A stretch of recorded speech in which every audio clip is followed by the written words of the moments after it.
Hello and welcome to the CITO Research and Practice Brief. The purpose of the series is to have conversations around the innovative use of technology and special education, early childhood related service, and the leadership personnel preparation programs. Today, we have Dr. Adam Carreon as our guest expert to share his research and practice on the use of 360 camera and the VR headset. I mean the CITO and the Dr. Carrion collaborated a lot, but especially this CEC 2025, we will join our Cyril Tech Blitz with his topic, VR in the classroom.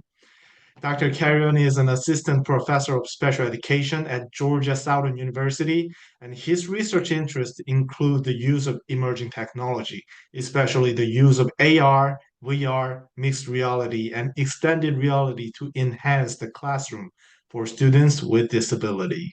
This sounds like such an interesting area of research, and I'm really looking forward to hearing more about his insight today. Thank you for joining us, Adam. Thank you for having me. And then let's jump into the research and practice brief. I mean, to start, this will be our very first question. Could you describe the key issues you are addressing through your work on the use of 360 cameras and VR headsets in teacher coaching, or we can say teacher preparation programs? Yeah, so it goes to both teacher coaching and teacher preparation. We kind of span both, and we'll get into that as we go through this. But I think the biggest part is that as education, we all know teachers, administrators, coaches, everybody spreads so thin that we have so many priorities and compounding interests that make life more difficult and lead to outcomes such as teachers leaving the field or just feeling overstressed. So the original idea was that we take the 360 cameras and we kind of find a way to lessen the load on maybe administrators and teachers towards their professional development and their skill-based improvement. So by using the cameras, we're trying to support and coach teachers, whereas the normal priority would have been administrators having to do an in-person observation 3, 4 times a year, if that, if they have the time for it.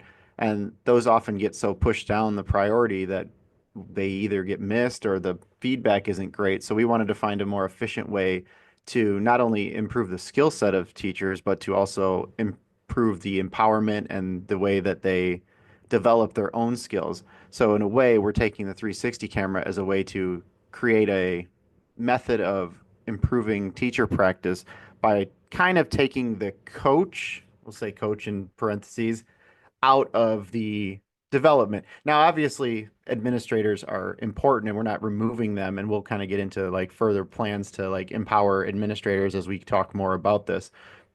But I think using the technology um, of the headsets and the 360 camera allows for a lot of autonomy for teachers themselves. And we've seen that through 3 years of doing this and how teachers originally may feel weird watching themselves teach in 3 dimensions, but after a while they start seeing it as a way to do it. Um, it also provides a feedback avenue through what's commonly used in schools or PLCs so that we can also have our peers helping us evaluate, provide data, and help improve all the lives of what we do as teachers. Yeah, I mean, that's really interesting. I mean, it sounds like these technologies have the potential to bring meaningful improvement to teacher coaching. And I think I mean, you already explained about the question number two. I mean, how will the use of 360 cameras and VR headset address those issues? But could you explain more about that one? I mean, especially Yeah, how will it support students with disabilities and special education teachers? Yeah, so yeah, we didn't really go through it because the way I did it before, a lot of what our work is doing is in the teacher coaching, teacher professional development. And I want to first sidestep and say this is not only my work, but I want to make sure I mention that another colleague of mine is instrumental, Criss, Dr. Caitlin Criss, and her coaching expertise and background. This project wouldn't run without her, so I want to make sure I mention her. That's not just my research. A lot of this is a partnership. But when we talk about students with disabilities, our future goals are to address more students with disabilities, but right now we're kind of focused on teachers and all teachers. Um, but to talk about students with disabilities, not only are we improving teacher coaching using evidence-based practices and kind of working through like improving opportunities to respond or behavior-specific praise, both of them and other evidence-based practices, but we're also moving forward soon with looking at student data, which includes students with disabilities. But in an overarching ideal world, as teachers improve themselves using the 360 camera and virtual reality, we can use those recordings for data collection on student behaviors. And oftentimes that requires a second teacher looking at student behaviors. But now we can teach a regular lesson and we can go back and use the camera that captures the entire room and focus on individual student behaviors. Second, we can use it to support paraprofessional coaching and coaching in general in the classroom for students and paras. So now we can actually use recordings for not only for the teacher, but paraprofessionals to improve the way they interact with students. We can use it as a tool for student learning and how they interact in the classroom. And then we have teachers looking at how they're teaching individual students with disabilities, and they can then self-reflect or even get coaching on how they can improve the teaching there and therein. So I think there's a multitude of avenues. While we haven't specifically focused on students with disabilities, the idea is that we improve the teachers that improves the lives for students. The other hard part that we've run into is that for working in local districts, we have to have to record the students in the 360s and everything. It's a difficult process of getting every single student to agree to having themselves recorded through parent permission. The nice part is that most schools have media rights, so if teachers decided to take this on themselves, they wouldn't need to get that permission as much, as long as that recording's not leaving the building and it's only for the teacher use. So there's a lot of intricacies that we see that may not be used for teachers that would also improve that going forward. Oh, so it's really great to hear how this technology can make such an impact in the special education. But of course, for it to be truly effective, it needs to be implemented in teacher preparation programs. So this will be our next question. I mean, how do we see 360 cameras and VR headsets being integrated into teacher preparation programs? Okay. I'll start with how we have been doing it, and then I'll kind of go into how we foresee it going forward. But I'll start with the first one. We did a study 2 years ago, and we had a group of interns. We'll call them interns. They're like they're student teachers, but they're getting paid to teach. And so we actually implemented it for them and did a little more rigorous coaching. And we saw some really good results for teachers that weren't that experienced. But some of them we had in class and they were more used to dealing with technology with like myself and some other professors. But they did a really good job of improving their rates of behavior specific praise and how their classroom interacted throughout that process. And that one's actually published in the Journal of Interactive Learning Research. You can see it. It's actually a nice short article. I think it's under 4,000 words. It was part of the research brief publication.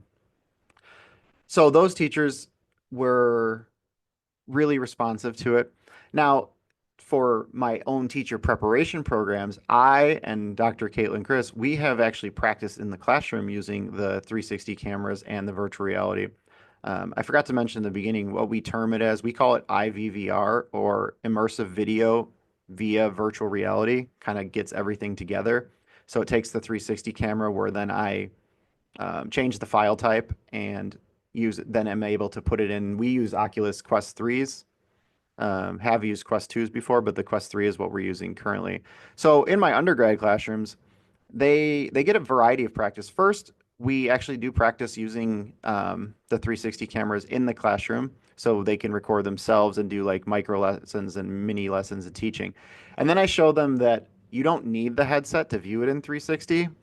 Most of the cameras we have, which we use the Insta X2 and X3s. We have both of them, and I think we have an X4 too. Um, and they actually practice recording themselves doing a micro lesson, and then their partners actually look at it via just a virtual like laptop or something, and they are able to see how it works. And then we move on to other times. Then they get to kind of then play with the virtual reality headsets, and they all love doing that because it almost gamifies the way they're teaching, and it takes that like little bit of edge out of it, and they love being able to turn around, look up, down, see everything in real time. Um, but I think they get practice then recording themselves, they get practice watching themselves, they get practice reflecting on themselves, they get practice implementing it for change, but they also get that peer coaching piece where they are able to help create constructive criticism and performance feedback for peers in the classroom. And I think just doing that introduces teachers, our future teachers, to a level of technology that maybe other schools aren't getting. And maybe this is just a level that hopefully makes a good lasting change in our students that we see. I mean, that makes a lot of sense. I mean, incorporating these tools into teacher training can provide valuable learning experiences. But for the programs that are just starting out, it might feel a bit overwhelming, I think. And then what advice would you give to teacher preparation programs, including faculty members who are just beginning to explore using these technologies? Um, Well, I think the best part is that just to get them using it. Um, I know, like in my classes, just playing with the camera is something that a lot of teachers aren't used to doing. Like, yeah, we've all recorded things on our cell phones or on a camera, but when you record yourself in 360, it is a completely different viewpoint of the world where you can see yourself and everything else. Um, and then I think having another thing that I wanted to do in the future is maybe doing like peer collaboration where the teachers teach each other how to use the technology, so it's not so much on me, and then they get themselves used to like talking through the steps.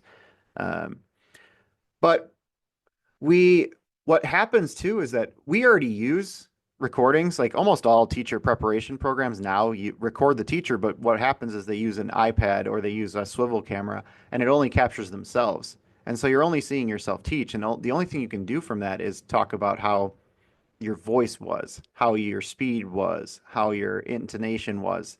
Those things, you don't really get a view of how the students are receiving it. So, for example, I know that I had a teacher use it once, and the way she was saying certain words, she said sounded sarcastic, and she would have never caught that had she not seen the responses of students that were receiving it. Um, so that's part of it. I also have heard many students in my undergrad program talk about how they didn't even want to watch themselves or they just sent it. They couldn't just get through it. And I think getting comfortable with that, and I think we do a disservice because we only do like 2 or 3 recordings per year or per semester, I should say, and then they get feedback on that. So what if we implement like voluntary programs where the teachers aren't so much, we're not judging them, we're not giving them feedback, but they're using the camera to like say, hey, I'm going to get used to watching myself and I'm going to kind of see what I say and how I look and how I feel. Am I nervous? Am I too fast talking? Am I too slow? Am I too soft? But these are all things they can do. And in addition, we can also sell the students and the teachers and pre-service teachers and anybody else on you not only are developing ways to make yourself better, you're also developing ways to look at how students respond to you. For example, in a traditional recording, you may not see, like, if you, I don't want to say reprimand, but if you say something that's more stern or something, you might not see if your back's turned to a student how they respond. But now I can go back in real time and authentically see how what something I said was responded to with. And I think that's a really good thing to do. And the other thing, like, just to follow up, just because I went through it too fast, but I also want the idea here is to not make it punitive. So one of the things we did in our research, and we've done many studies with this, is we don't allow the administrators to know what teachers are using this. They're not allowed to see the videos. They're not allowed to do anything. So we don't want it to be punitive. We want it to be very positive and very forward thinking for teachers. And we want them to want to do it, not so much we're telling them to do it. Yeah, I mean, that is really straightforward for me. I mean, just do it and do it more, I think. And that's really helpful advice, especially for programs that may not yet have experience with these technology. And Now let's talk about its research field. I mean, what can be the future of research on using 360 cameras and VR headsets in teacher coaching? So there's a lot of good stuff going on right now. There's a couple researchers I know that are doing a lot on teacher noticing and how where their eyes go when they're teaching. But I think the important thing for us is we've done a lot. We started out doing comparing the 360 with virtual reality to traditional coaching, where a person goes into the classroom, sits there, records, collects data, walks out. Then we compared it to the cameras, virtual reality, and they self-reflected, so tried to take that coach out of it. And then after that, we saw some good success there, and we wanted to expand it to try to make um, a better comparison. So last year we did all 360 recording, and the coaching session came from just watching a video versus going in and specifically watching. So that really helped us to see more closely how it did because teachers often kind of um, change the way they teach when they see somebody in their classroom versus a lot of times teachers forgot that the camera was recording them because it's so small. So moving forward, we want to keep doing that and we want to empower more teachers, but we also want to try to start empowering administration. So some of our ideas are to expand the understanding beyond, and we want to see, can we create a program or a framework where administrators are now effectively implementing 360 cameras? Because while they're not cheap, comparison to teacher time and administrator time, the cameras are about 400 bucks and the headsets are about $400. So you have $800 investment for an entire year. It becomes feasible. And the other thing we did was we also made everything I did on the technology side. I wanted to make sure it was free or it came with the devices you already did. So all the tech and the file conversions and everything can be done via just purchasing the camera and just purchasing the headset. So nothing else outside of it. There's no subscriptions, there's no nothing. So yeah, we want to take that affordability that really is there and empower admin to start putting in some sort of program. Maybe you implement one PLC gets the headset and camera for a month and they get to develop a way they used it to improve their teaching. And then maybe they then move on to the next PLC and then they all kind of discuss how they feel about it. Additionally, we wanted to start expanding into the understanding of how it affects student outcomes. So this could be your students with disabilities. It could be all students, really. Um, there's not a whole lot out there in using this kind of technology and getting student outcomes. A lot of it probably has to do with it's difficult to get permission to record and then take data on behaviors. But moving forward, we're kind of looking at using it to not only keep going with improving the evidence-based practices teachers are using, but also to improving on student outcomes, including like behavior, engagement, academic success, and looking at other metrics to kind of improve that. We also want to, and we look forward to expanding to get a few more qualitative measures for how teachers feel and what they think will improve. Now, we have some initial like social validity questionnaires and some interviews that we've done kind of on how the intervention went, but we want to kind of forward think moving forward and getting some more measures on what teachers are thinking and how they think it'll work. We're also interested in understanding the characteristics that teachers possess and how that translates into coaching and self-reflection, et cetera. So using survey or some sort of measure, we have a couple that we're looking at and maybe making our own, and how that translates the way their characteristics and the way their personality is and how that translates into their performance using our stuff. And I think all these pieces, if we put them together, understanding students, understanding the way teachers feel, the understanding the way the tech works, it can be really instrumental in making an impact in the classroom for teacher preparation and in-service teachers, and I think just higher education in general, because we talk about K-12 teaching, but it also can be used for higher education teaching like myself. And I have seen myself many, many times through this 360 lens. So I think it's a definitely cool, lots of stuff moving forward and a lot of implications for future research that we can go on for a while. Yeah, I can hear such a lot of concrete rationale and great implementation like that. So I'm really excited to consider how this field will be continue to evolve. And here's the last final question for our research and practice brief.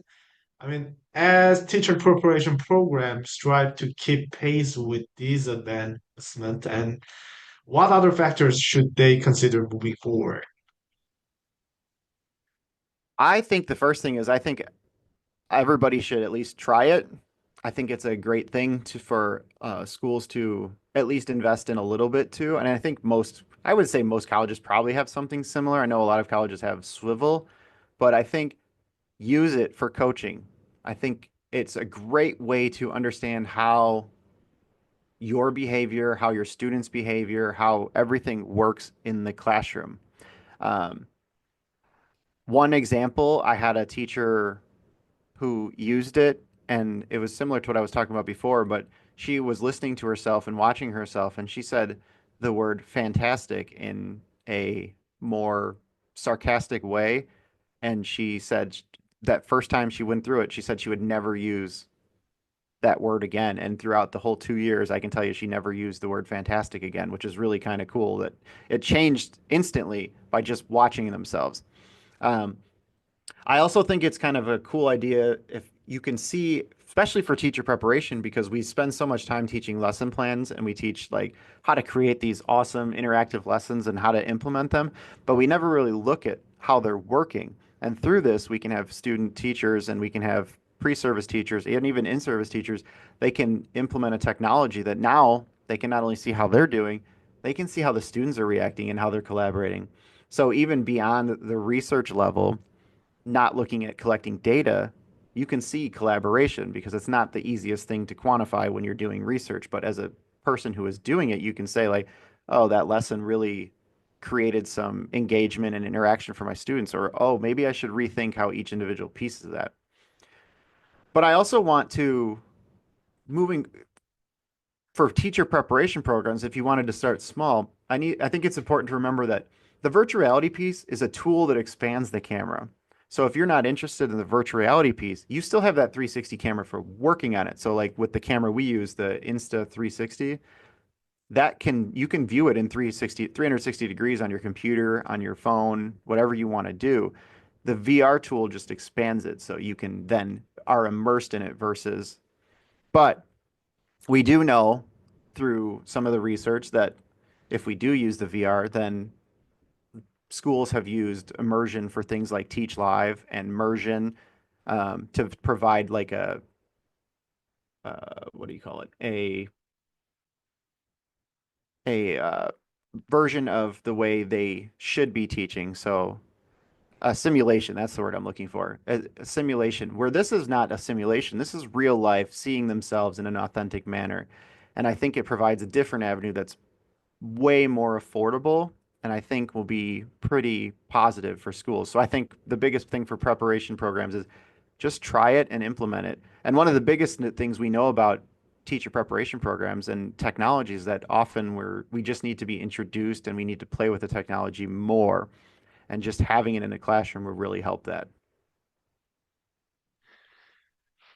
So that's really great perspective, and it's really clear that as technology continues to evolve, teacher preparation programs must stay adaptable and proactive in integrating these tools effectively. I mean, thank you so much for sharing your expertise with us. We truly appreciate your time and important work for you're doing, and your insights today have been incredibly valuable in understanding both the challenges and the exciting possibilities in this field. And I'm sure this research and practice brief will inspire many in our audience. Thank you so much. And now it's time for closing. I mean, we look forward to seeing you at CEC 2025 and the City Tech Blitz, where more great conversations like this will continue. And thanks again, and we'll see you there. Thank you. Thank you so much.